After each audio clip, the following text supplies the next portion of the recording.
Assalamualaikum warahmatullahi wabarakatuh. Salam sejahtera untuk kita semua. Perkenalkan saya Dr. Islamia Saleha. Di sini saya hadir untuk Ananda menyapa. Oke, siang ini di siang yang sedikit-sedikit mendung ya kayaknya ya. Nah, di sini kita kedatangan tamu, ada Dr. Abraham Avicenna. Beliau adalah dokter spesialis jantung dan pembuluh darah. Nah, beliau praktek di Rumah Sakit Ananda hari Senin, Rabu, dan Jumat. Nah, kita sapa yuk.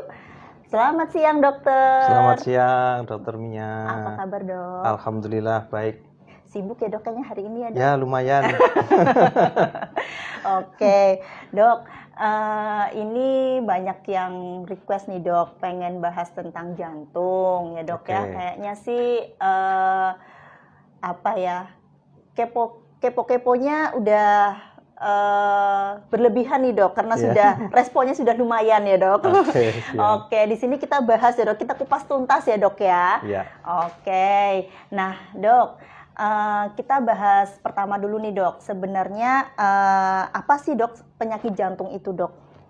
Ya, terima kasih, dokter Mia. Jadi sebelum saya menjawab, mungkin kekepoan dari netizen ini juga karena hari ini bertepatan dengan Hari Jantung Sedunia, ya, tanggal 29 September diperingati sebagai Hari Jantung Sedunia. Jadi kalau dokter Mia tadi bilang saya sibuk, memang hari ini saya sibuk. Memang banyak acara karena kebetulan hari ini memperingati Hari Jantung Sedunia. Menjawab pertanyaan dokter Mia, jadi penyakit jantung itu sebetulnya banyak macamnya ya. Di sini kita bisa katakan penyakit jantung dan pembuluh darah atau kardiovaskular ya. Di mana penyakit jantung yang menyerang atau mengganggu kinerja dari jantung dan juga adanya gangguan dari sistem pembuluh darah baik arteri maupun vena. Gitu. Nah, di sini untuk apa ya, jenis-jenisnya sendiri kira-kira banyak atau bisa diklasifikasikan ini, dok? Ya, jadi kalau jenis-jenisnya yang paling sering kita temukan dan memang menjadi perhatian dunia ya, karena menjadi penyebab kematian nomor 1 di dunia, yaitu penyakit jantung koroner. Kemudian ada juga penyakit jantung hipertensi, penyakit jantung katup. Iya. Kemudian ada juga penyakit jantung bawaan atau kongenital, penyakit jantung aritmia atau penyakit jantung gangguan irama, ya, irama jantung. Kemudian ada juga gangguan dari pembuluh darah perifer, baik arteri maupun vena, gitu. Itu kurang lebihnya secara mayoritas penyakit jantung yang sering ditemukan di masyarakat. Oke, itu yang sering ditangani ya, dok ya, di rumah sakit gitu ya, dan sering dirujuk juga ya, dok ya, ke rumah sakit ya, dok. Nah, di sini untuk penyebabnya sendiri apakah apa ya, bisa dideteksi dengan pemeriksaan penunjang seperti laborat saja atau ada pemeriksaan lain, dokter?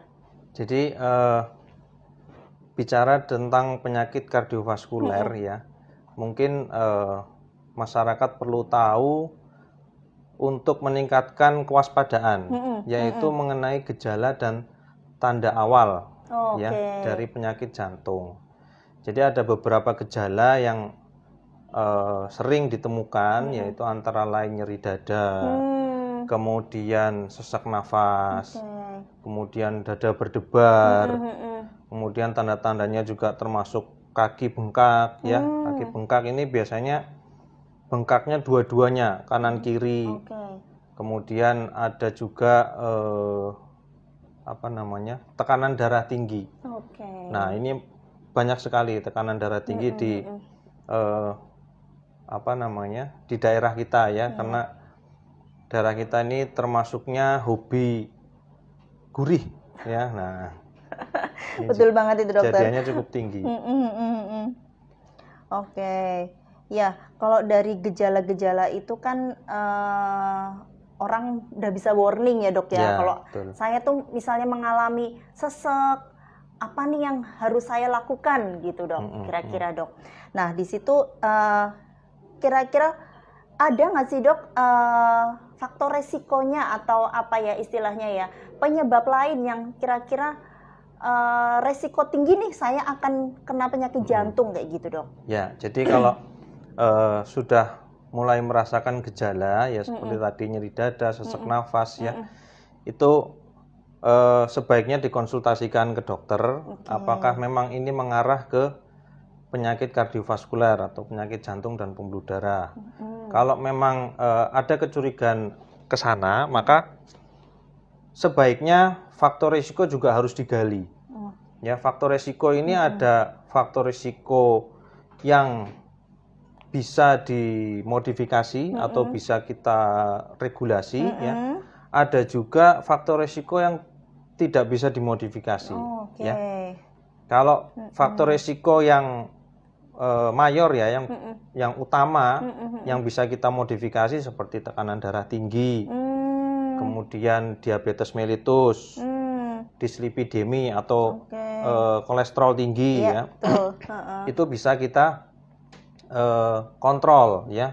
Kalau memang dari laborat hasilnya gula atau kolesterol atau tensinya tinggi, maka harus segera dikontrol, diregulasi ya. Kemudian ada juga faktor resiko yang memang tidak bisa dimodifikasi, tidak bisa dirubah. Contohnya usia. Oke, dari alam ya dok, berarti itu ya sudah ya dok. Kita nggak mungkin sudah tua pengen muda itu nggak mungkin bisa ya. Saya pengen muda terus dok. Jadi meskipun orang yang dibilang awet muda ya, seperti siapa misalnya ya, ada artis-artis yang usianya mungkin sudah 50 tapi penampakannya dari usia 30 itu sama saja. Tetap saja itu untuk resiko kardiovaskulernya sama, tetap meningkat sesuai umur. Kemudian laki-laki ya, laki-laki lebih rentan atau lebih tinggi terkena penyakit kardiovaskuler ya, terutama penyakit jantung koroner. Ini bukan kaitannya karena istrinya, bukan ya. Jadi memang memang faktor alam dan faktor hormonal itu laki-laki memang lebih rentan. Kemudian faktor genetik ya, faktor genetik ini di sini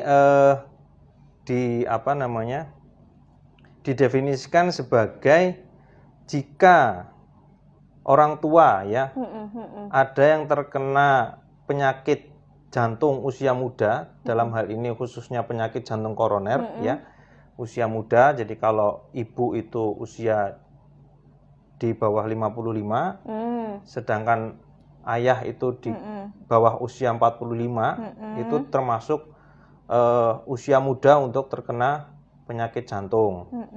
Nah, kalau ada itu, maka ada resiko keturunannya mengidap penyakit jantung koroner.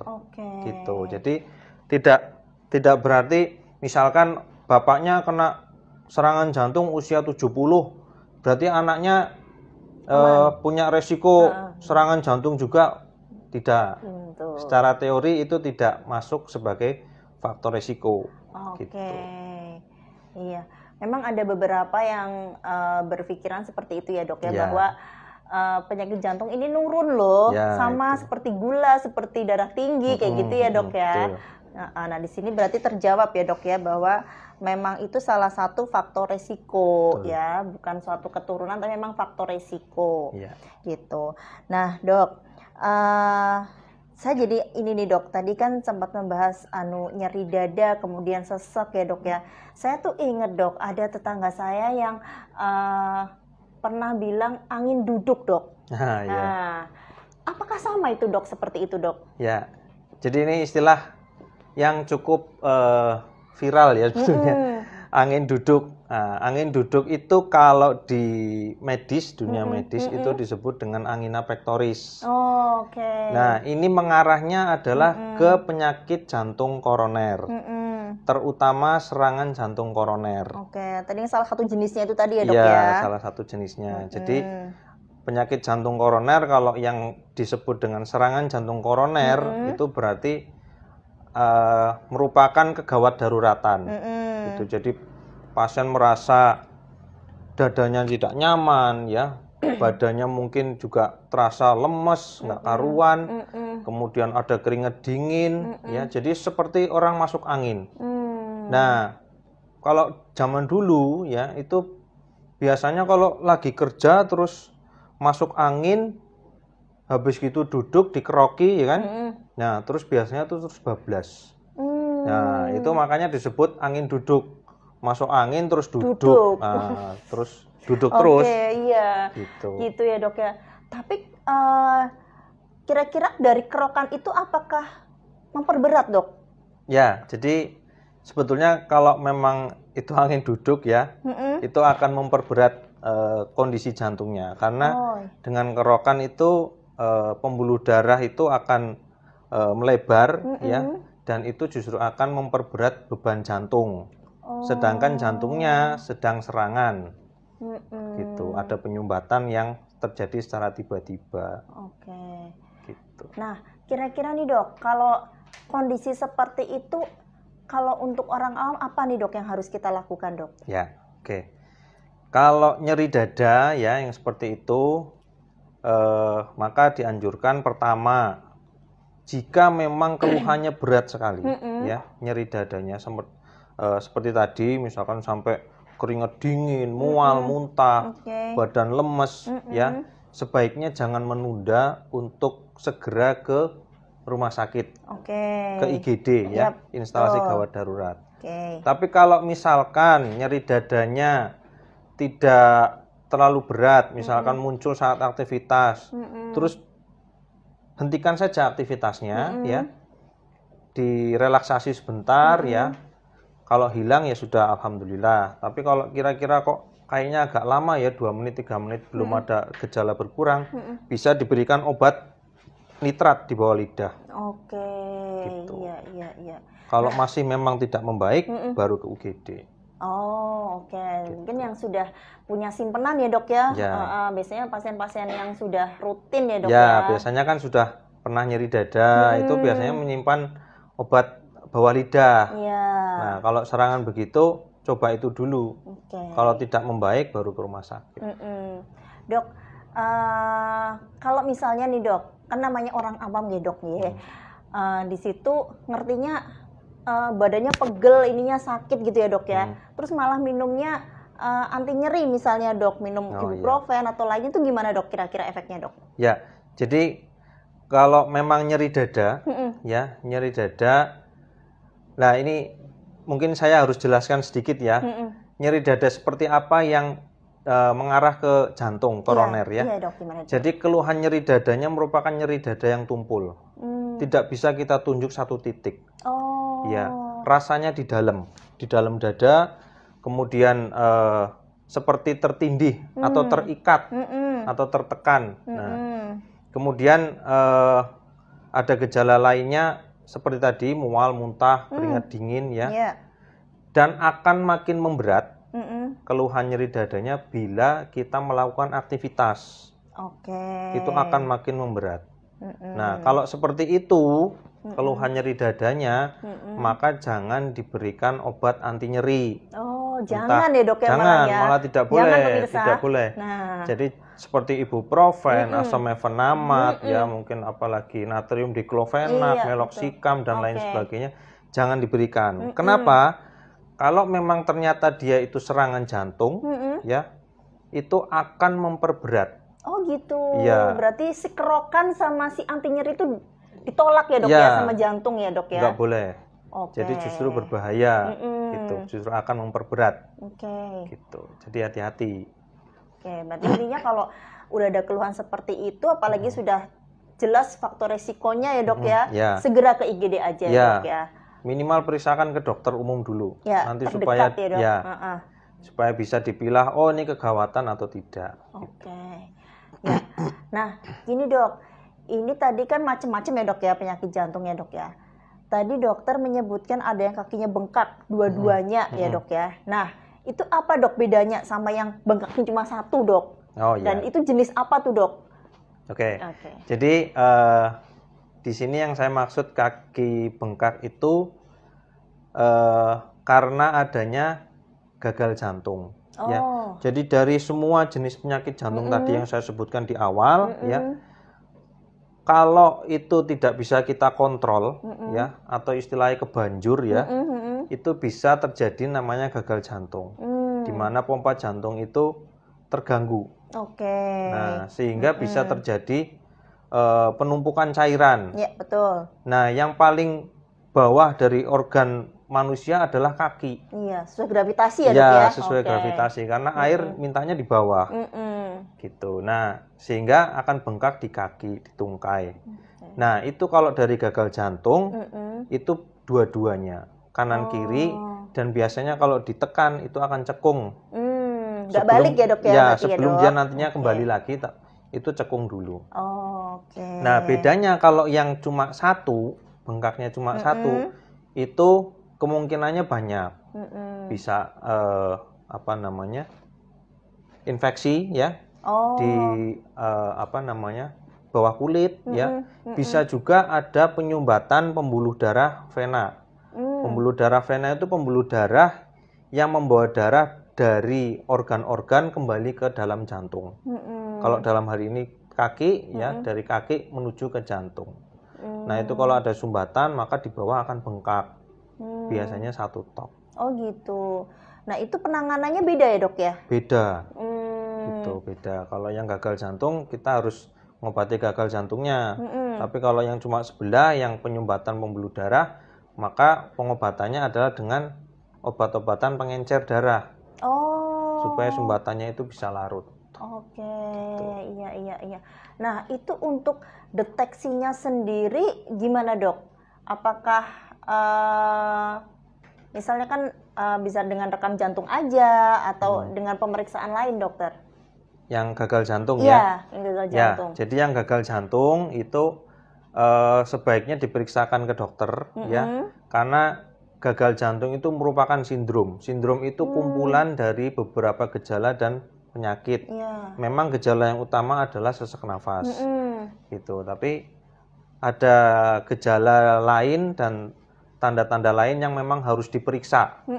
Nah, itu nanti hasilnya mengarah ke gagal jantung atau tidak. Kemudian pemeriksaan penunjang atau pemeriksaan tambahan yang dianjurkan adalah rekam jantung atau elektrokardiografi dan ronsen, ya, ronsen dada. Sehingga nanti di ronsen dada ini kita bisa melihat besarnya atau bentuknya jantung, kemudian corakan di pembuluh darah di paru itu juga bisa kita lihat. Kalau memang lebih yakin lagi, ya, untuk lebih meyakinkan lagi bisa melakukan dengan pemeriksaan ekokardiografi. Atau USG jantung. USG jantung ya Dok ya. Di situ lebih jelas ya Dok, diintip ya. Ada apa nih? Apa kelainan katupnya? Apa-apanya gitu ya Dok ya. Jadi seperti USG kalau kandungan kita bisa melihat bayinya, kepalanya, gerakannya itu bisa. Jadi dengan USG jantung kita bisa lihat gerakan jantungnya, fungsi pompanya seperti apa, katupnya seperti apa. Kelihatan semua ya Dok ya di situ. Oke. Nah, ini Dok, ngomong-ngomong cairannya tadi nih Dok. Karena kan kita istilahnya di situ kelebihan cairan ya Dok ya untuk gagal jantung. Ada nggak sih Dok batasan minum untuk pasien gagal jantung ini Dok? Ya. Jadi kalau memang gagal jantung, ya, itu salah satunya adalah restriksi cairan terapinya. Jadi pembatasan cairan. Jadi jangan berlebih. Karena kenapa? Karena pasien dengan gagal jantung biasanya urin outputnya atau produksi kencingnya akan terganggu, gitu. Sehingga kita butuh obat untuk menambah produksi kencing. Bantu ya Dok ya. Dibantu. Selain itu, ya, kita juga harus intake-nya yang dikurangin. minumnya kita kurangi atau batasi. Mm-mm. Jadi jangan sampai minumnya kita kebanyakan, Mm-mm. sedangkan kencingnya kurang. Mm-mm. Gitu. Kalau kencingnya banyak, kita minumnya pas, tidak masalah. Oke. Gitu. Jadi kira-kira antara 1.500 sampai 2 liter. Kalau orang dewasa normal kan di atas 2 liter gitu, monggo ya kan. Iya. Tapi kalau sudah mulai ada gagal jantung, sudah mulai bengkak-bengkak, ya itu harus dibatasi. Oh, oke. Gitu. Iya.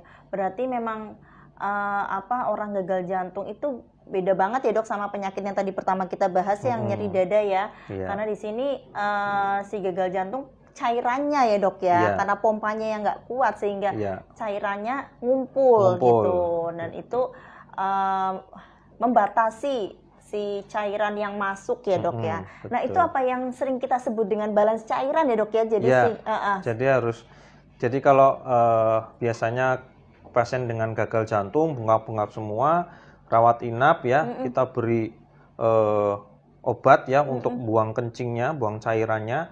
Nanti setelah cukup dirasa seimbang, nah pasien bisa kita pulangkan ya. Kemudian di rumah harus menjaga keseimbangan antara minum dan kencingnya. Kalau kencingnya sedikit, jangan minumnya ditambahin.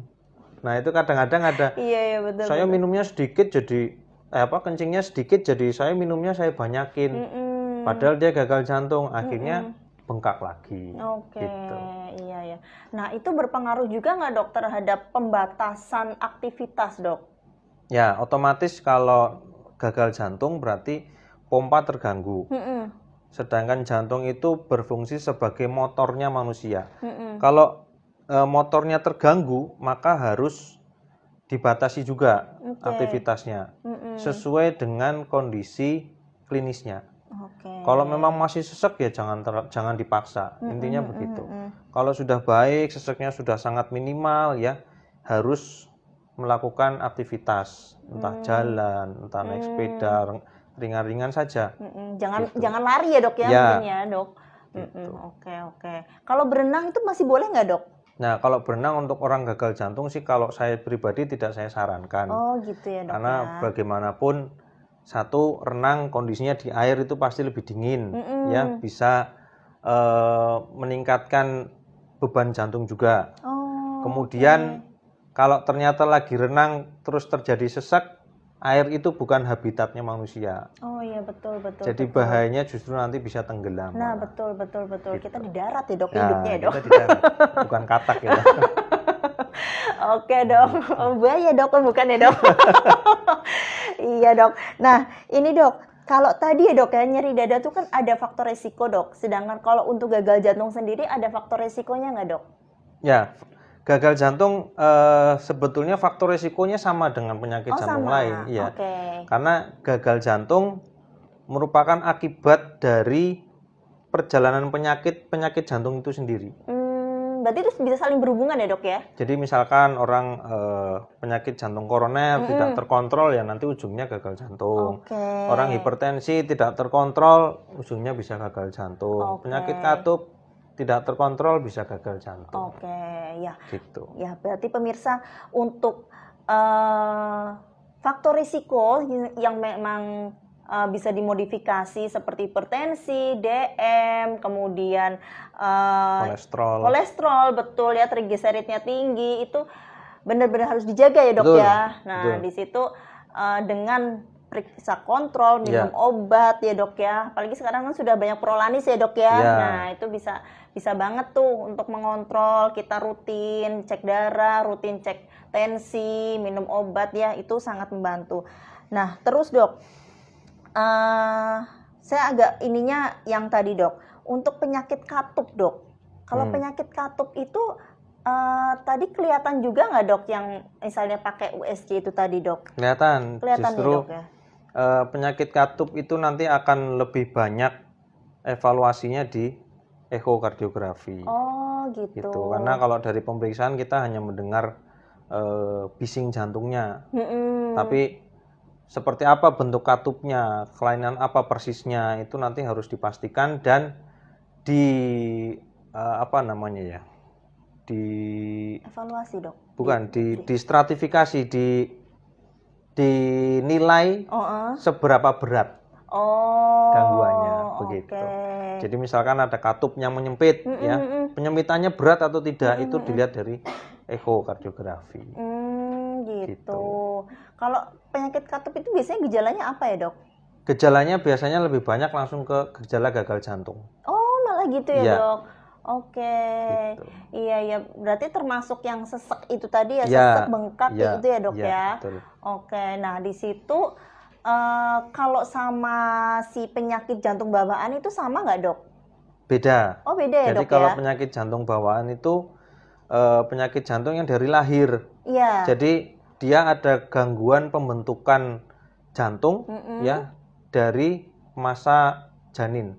Oke. Gitu. Jadi jantungnya mungkin ada yang pertumbuhannya tidak sempurna sehingga sekatnya tidak menutup, ya, atau ada yang perputarannya pembentukan jantung tidak sempurna sehingga terjadi sekatnya nggak ketemu antara atas dengan bawah, ada penyempitan dan lain sebagainya. Gitu. Oke. Itu biasanya sudah bisa terdeteksi saat kehamilan ya, Dok ya, dari suara detak jantungnya atau pembuatan, Dok? Kalau penyakit jantung bawaan juga itu nanti tergantung jenisnya. Oh, Dan gitu. itu ada ribuan. Ya. Nah, kalau sekarang memang dengan kecanggihan teknologi, salah satunya kecanggihan dari alat echo, ya, itu ada dokter jantung yang memang mendalami kardiologi anak, ya. Itu sekarang sudah ada yang belajar untuk ekokardiografi pada saat kehamilan. Jadi itu bisa dideteksi pada janin yang masih dalam rahim. Oh, gitu. Itu konsultan apa ya, Dok? Mungkin pemirsa nanti ada yang butuh gitu, kita arahkan kemana nih, Dok? Itu spesialis jantung yang konsultan kardiologi anak. Atau spesialis anak yang konsultan jantung anak atau kardiologi anak. Oke, intinya itu kardiologi antara anak ya, Dok? ya antara dokter jantung dan dokter anak memang kita kerjasamanya sangat erat untuk di penyakit jantung bawaan. Gitu. Kalau untuk kasusnya sendiri banyak nggak, Dok? Banyak sebetulnya. Oh, banyak ya, Dok, banyak ya? sebetulnya. Oke. Gitu. Dan alhamdulillah tertolong semua ya, Dok ya? Rata-rata gimana, Dok? Karena kebanyakan juga ada beberapa penyakit jantung memang pada saat bayi dia tidak ada keluhan. Oh, gitu. Kadang-kadang ketahuannya itu kebetulan. Mungkin pas batuk pilek atau periksa ke dokter, loh ini kok ada bunyi-bunyi murmur misalnya bising jantung. Nah, itu baru dikonsulkan ke dokter kardiolog atau dokter anak, biasanya begitu. Oke. Nah, kalau yang begitu itu termasuk yang bawaan juga, Dok? Bawaan juga. Oh, bawaan juga. Jadi banyak juga yang ketahuan sudah usia umur 20, 30, 40 itu ada. Gitu. Oke, ya. Berarti kita memang harus benar-benar aware ya, Dok ya, sebagai orang tua, sebagai buat diri kita juga. Kira-kira gejala apa sih gejala jantung itu yang harus kita waspadai ya, Dok ya? Dari sesek, nyeri dada, termasuk ngos-ngosan ya, Dok ya, kalau jalan sesek itu ngos-ngosan. Iya, jalan sedikit dah ngos-ngosan gitu ya, itu sesek namanya. Sudah termasuk ya, Dok ya. Nah, itu sebenarnya memang kalau bisa dibilang jantung itu ya namanya saja yang beda-beda ya, Dok ya. Tapi sebenarnya sama ya, Dok, alurnya ya, Dok. Alurnya ujung-ujungnya gagal jantung. Mau penyakit jantung bawaan anak pun ujung-ujungnya nanti gagal jantung namanya. Oke. Iya. Bahkan kalau anak ada keluhan bengkak juga, Dok? Nah, kalau anak agak beda ya. Agak beda. Jadi kalau anak-anak itu kalau yang masih kecil ya, biasanya tumbuh kembangnya yang akan terganggu. Oh, gitu. Iya. Misalnya kesulitan menetek ya gitu. Iya, kesulitan menetek. Karena menetek baru sebentar dia udah capek. Itu salah satu gejala gagal jantung pada bayi. Oh, gitu. Iya, kemudian kalau netek sebentar udah keringatnya banyak. Jadi kan memang bayi itu kan nggak bisa lari. Iya, betul. Jadi kegiatan dia yang paling berat adalah menetek. Gitu. Oke. Iya. Nah, kalau misalnya nih, Dok, kita temui pasien yang atau orang deh, Dok, kita temui orang tiba-tiba jatuh ya, Dok ya, terus membiru kayak gitu, Dok. Nah, itu kira-kira apa tuh, Dok, yang bisa kita lakukan saat itu, Dok? Jatuh dan membiru maksudnya bagaimana ini? Nah, kita kan nggak tahu nih dok, jatuh membirunya memang karena Biru seluruh badan apa? Enggak, biru misalnya bibirnya aja atau apa namanya akralnya gitu ya dok. Pokoknya intinya pucat ya dok ya, pucat membiru kayak gitu. Itu kira-kira apa dok yang pertama kita lakukan? Apakah kita langsung panggil bantuan atau gimana dok?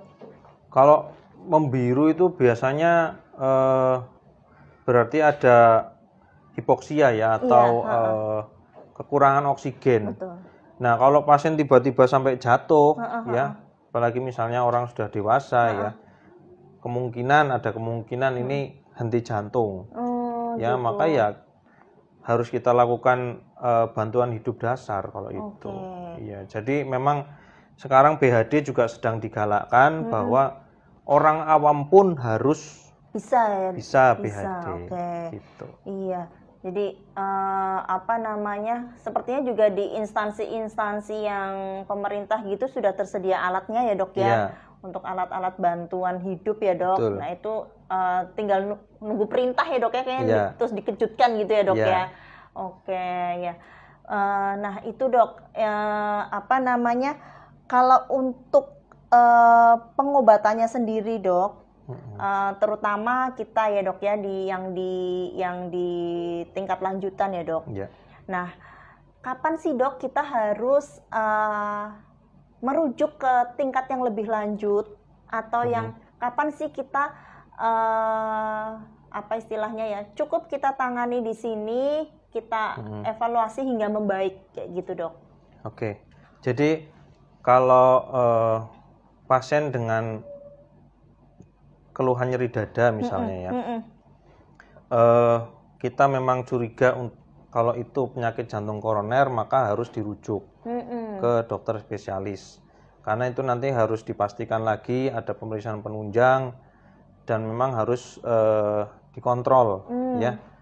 Kalau darah tinggi, nah ini yang darah tinggi ya, darah tinggi selama teman-teman di Vaskes 1 atau di fasilitas kesehatan 1 ya, primer ya, dokter umum tidak menemukan tanda-tanda komplikasi lain ya, monggo diselesaikan atau dikontrol di Vaskes 1.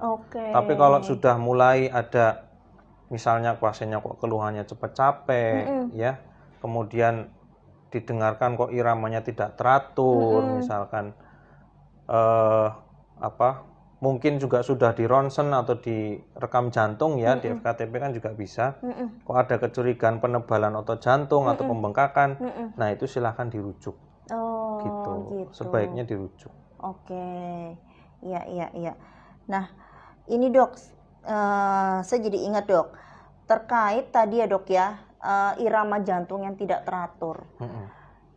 Pernah tuh dok, saya dapat pasien itu katanya habis minum kopi dok, terus rasanya nggak karuan dok. Mungkin nggak dok karena itu dok? Bisa saja karena kopi itu salah satu efeknya adalah satu meningkatkan tekanan darah, dia juga bisa meskipun sesaat. Kedua dia juga bisa meningkatkan frekuensi detak jantung.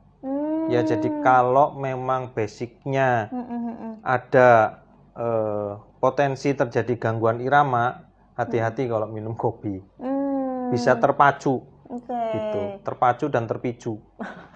Gitu. Oke dok. Nah itu potensinya sendiri tuh kira-kira dari apa dok? Dari turunan apa dari apa dok potensinya itu yang dimaksud dok? Nah itu bukan keturunan kalau itu. Itu memang ada gangguan di sirkuit lah, istilahnya sirkuit listrik di dalam jantung.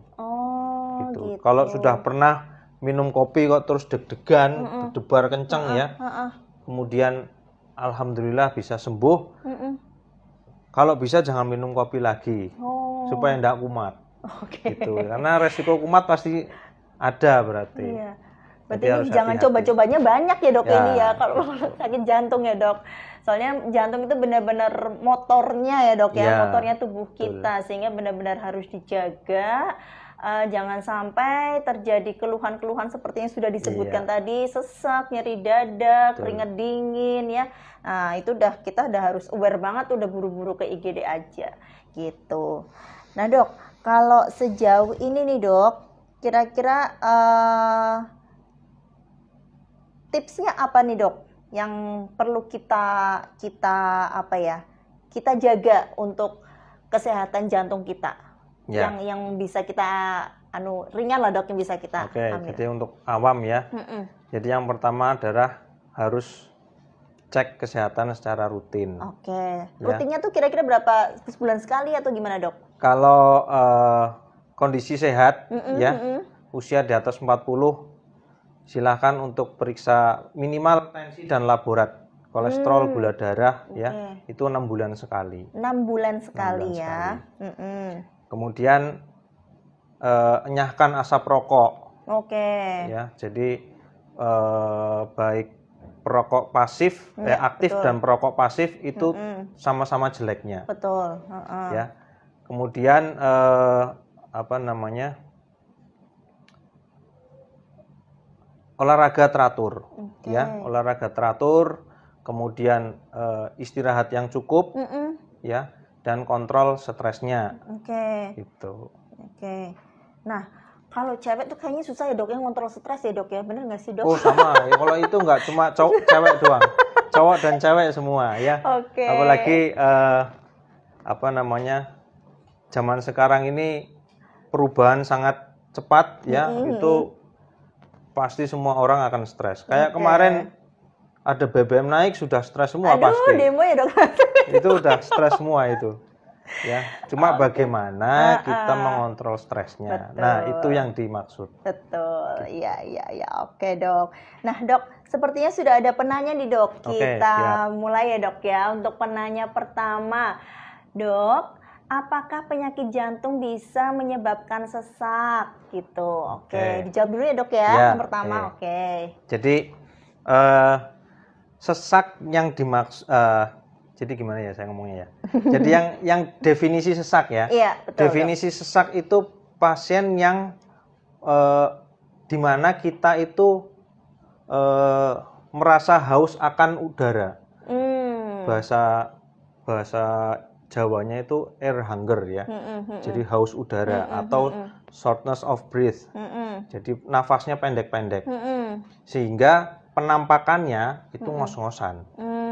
Gitu. Jadi kalau Bapak Ibu pernah lihat orang habis lari ya atau olahraga yang berat, nah itu napasnya kan ngos-ngosan itu. Benar. Nah, itu normal karena dia olahraga. Iya, betul. Tapi kalau nafas seperti itu terjadi pada saat tidak berolahraga atau aktivitas yang ringan, nah itulah yang disebut dengan sesak. Nah, penyakit jantung bisa menyebabkan sesak. Seperti penyakit jantung katup tadi ya. Kemudian semua penyakit jantung yang sudah mengarah atau ada gejala dan tanda-tanda dari gagal jantung itu bisa muncul keluhan sesak nafas. Jadi ngos-ngosan cara Jawanya. Bahkan yang nyeri dada tadi juga kemungkinan ada seseknya ya dok ya. Nah, kalau nyeri dada kadang-kadang karena keluhan nyeri dada angina tadi ya, itu rasanya seperti tertindih. Kadang-kadang memang orang nyebutnya sesak. Tapi sebetulnya itu bukan sesak. Kalau yang disebut sesak beneran itu adalah napasnya seperti diburu, menggeh-menggeh, ngos-ngosan. Ini ampek mungkin ya dok ya. Ampek lebih. Gitu. Pega ya dok ya. Next, pertanyaan kedua. Dok. Nah ini tadi dok, kalau habis olahraga boleh mandi langsung nggak dok? Baiknya air hangat atau air dingin? Ya. Gitu. Jadi ini hampir sama dengan mungkin Bapak Ibu ada yang seneng pegang kendaraan ya. Sama dengan kalau Bapak Ibu punya mobil atau sepeda motor, kondisinya habis buat kebut-kebutan ya, habis olahraga ya. Habis itu berhenti, nah coba disiram dengan air dingin. Kira-kira ngebul gimana? Bukan hanya ngebul, itu dalamnya akan lebih cepat rusak. Ya karena ada perubahan suhu yang drastis. Sama dengan orang olahraga itu tubuh itu akan lebih hangat. Ya. Kalau kita langsung mandi, terutama air dingin, nah itu akan sangat membebani jantung gitu, karena pembuluh darah yang tadinya melebar karena olahraga ya, tiba-tiba disiram air dingin, dia harus mengkeret ya, menyempit lagi. Nah, itu beban jantung akan tinggi. Itu bahaya. Nah, sekarang gimana kalau dengan air hangat? Air hangat, namanya air hangat tetap itu air ya. Iya, betul. Nanti setelah disiram begini hangat, tapi begitu airnya turun ya jadi air dingin. Nah, itu juga berbahaya. Jadi sebaiknya kalau habis olahraga, apalagi masih berkeringat, ya pori-porinya juga masih lebar, itu istirahat dulu, angin-angin dulu, kipas-kipas dulu ya, minum-minum dulu. Nanti setengah jam, sejam, silahkan mandi, gunakan air hangat dulu. Nah, saya jadi ingat nih dok, kan banyak tuh ya dok orang olahraga yang pada minumin energy drink gitu loh dok. Nah, itu gimana tuh dok? Ya, itu kan memang fungsinya, itu kandungannya seperti kopi ya. Oh, gitu ada ya, salah satunya kandungan utamanya adalah kafein. Nah, itu memang fungsinya untuk memacu jantung. Itu kalau di olahraga yang resmi nggak diperbolehkan. Gitu ya dok, malah ya dok. Masuk doping gitu nanti. Oh gitu. Jadi tidak disarankan. Malah nggak boleh ya. Minuman energi drink terlalu banyak ya, itu juga tidak boleh. Kalau memang seperlunya, misalkan sedang ada kegiatan yang berat ya, supaya tetap semangat, tidak ngantuk, silahkan. Tapi kalau tiap hari minum itu ya, itu juga berbahaya. Gitu. Oke. Ya, kita lanjut ya dok ya, masih ada pertanyaan. Dok, apabila jantung sering berdetak kencang sampai keringat dingin, apakah normal? Oke, ya. Jadi berdetak kencang sampai keringat dingin. Nah, berdetak kencang ini harus ditanya lagi ini. Saat apa? Atau kenapa? Kalau misalkan kebanyakan cemas ya, sedang mencemaskan atau sedang stres sesuatu itu memang detak jantung akan cenderung lebih cepat. Dan biasanya juga bisa muncul keringat dingin, terutama di tangan dan kaki.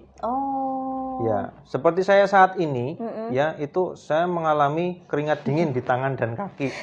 Jadi itu merupakan wajar ya. Itu sebagai manusia kalau grogi ya itu wajar. Gitu. Oke, dok.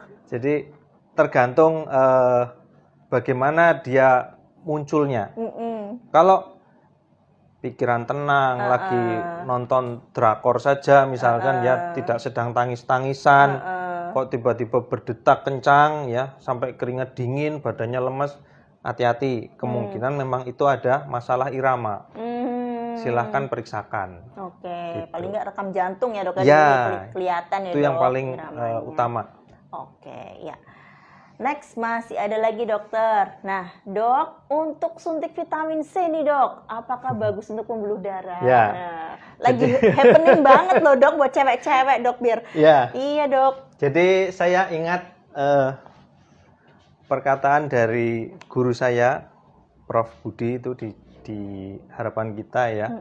Karena dulu waktu sekitar tahun 2005 sampai 2010 itu juga banyak ya suntik vitamin C, apalagi kemarin pandemi juga mulai banyak lagi yang suntik vitamin C untuk kekebalan. Kalau yang dulu buat kecantikan. Iya, betul. Nah, itu kalau pemberian vitamin C dosis tinggi ya, langsung ke dalam pembuluh darah, itu resikonya adalah karena dia bersifat asam ya, dia kan asam askorbat, maka resikonya pembuluh darah itu akan rusak dalamnya. Sel-sel endotel di dalam pembuluh darah vena itu akan rusak dan menyebabkan kekakuan. Gitu. Jadi kalau memang butuh ya, kalau memang butuh sebaiknya diencerkan. Gitu. Nah, kembali lagi ya, mungkin untuk masyarakat semua, bahwa di Kamus Besar Bahasa Indonesia yang disebut dengan obat adalah definisinya zat yang berkhasiat. Iya, betul. Ya. Iya. Jadi apapun yang dikonsumsi oleh kita semua, kalau itu berkhasiat itu namanya obat. Betul. Ya, mau godong tetean, ya, kalau ternyata dia punya khasiat itu disebut obat. Iya. Ya. Termasuk tadi vitamin C, ya, meskipun itu kan hanya vitamin, itu obat. Oh iya. Nah, betul. jadi harus ada indikasi dan cara pemberiannya yang aman gitu. Jadi jangan sampai kita mau konsumsi obat tapi justru malah merusak bagian yang lain. Oh iya, gitu betul. maksud saya. Betul dok, betul dok. Iya. Kalau obatnya cewek stres belanja ya dok ya. Nah itu beda lagi kalau itu. Berarti belanja merupakan zat yang berkhasiat ya. Iya, tapi ngerogoh punya suami dok. Oke, next pertanyaannya. Tips menu makanan dan olahraga rutin untuk menjaga itu yang seperti apa dok? Oke. Ya. Jadi untuk makanan ya, jadi gini dok. Tadi sudah saya sebutkan beberapa tips ya. Itu adalah tips hidup sehat. Salah satunya memang makan. Makanan yang dianjurkan adalah seimbang, ya, seimbang gizi. Dalam arti mana yang harus dibatasi, mana yang harus diperbanyak. Oke, seperti balance cairan tadi ya dok ya. Gitu. Jadi contohnya yang harus dibatasi ya, konsumsi lemak, ya, lemak itu bisa dari minyak, bisa dari gaji, ya, dan lain sebagainya. Gluten termasuk ya, margarin maksud saya. Nah itu juga harus dibatasi ya. Kemudian konsumsi garam itu juga harus dibatasi. Jadi jangan terlalu sering makan yang gurih-gurih. Ya, kalau masak garam sebagai pengaya rasa saja. Jangan sampai terlalu asin. Ya, itu nanti bisa beresiko terjadi hipertensi juga.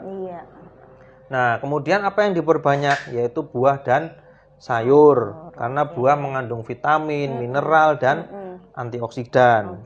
Nah, antioksidan ini yang akan mencegah radikal bebas merusak pembuluh darah. Gitu. Jadi yang penting seimbang. Jangan sampai kita diet ya.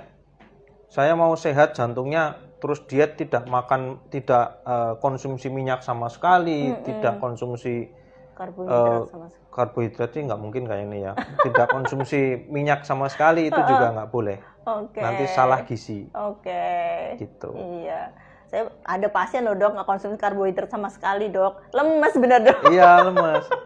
Gitu karena memang protein dan lemak itu pembakarnya lebih rumit.